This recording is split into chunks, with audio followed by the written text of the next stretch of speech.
Hi everyone, thanks for joining me. So today I'd like to give you some tips about forgiveness. And in the last week's vlog, I was speaking a little bit about detoxing from negative thoughts and how actually 40% of our happiness is in our control. One of the things that I found really worked for me recently when trying to deal with negative thoughts and negative situations and trying to work on forgiveness is to actually follow this process.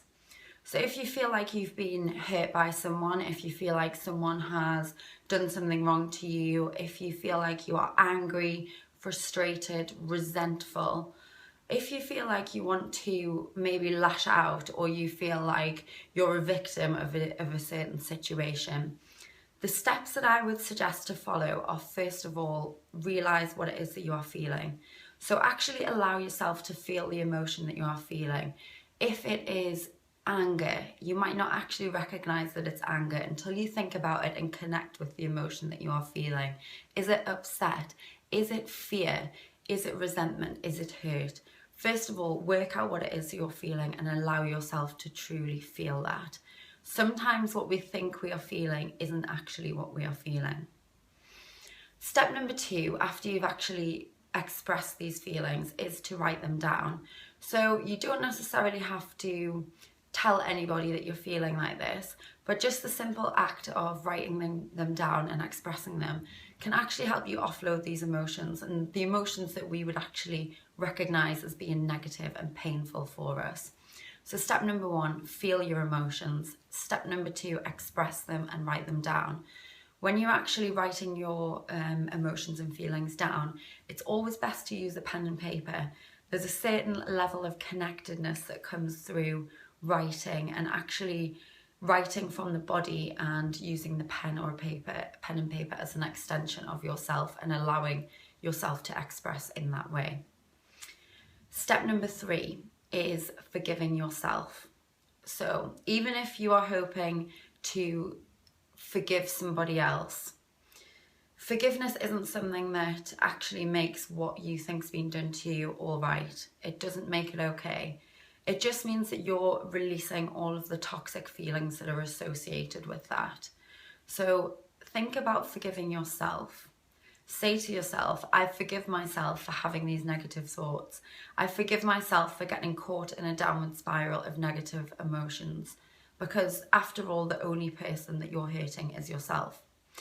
I'm going to give you an example of this. It's a really, really simple example that clients have kind of shared with me in the past. If you feel like somebody cuts you up on the motorway, for example, and you're sitting in your car and you're shouting and you're screaming and you're swearing and you're feeling angry, say to yourself, I forgive myself for these negative thoughts, for being caught in this negative spiral, because the only person I'm hurting is myself. It might be a different situation. It might be something more serious when you need to work on forgiveness, but it's something that's really worked for me and something that I wanted to share with you guys. So whenever you feel yourself getting caught in a downward spiral, say to yourself, I forgive myself for getting caught in a downward spiral of negative thoughts, because the only person I'm hurting is myself. I forgive myself for getting caught in a downward spiral of negative thoughts, because the only person I'm hurting is myself. Repeat it over and over again. It really, really works. It's something that can actually be so simple, but can cause a huge shift in the way that you feel. Point number 4 is replace your negative with a positive. So it's not actually enough just to tell yourself that you're not going to say something negative or you're not going to think something negative. You need to actually replace it with a positive as well. It's thought that negative emotions are stronger than positive emotions, so we actually need to do something to override that.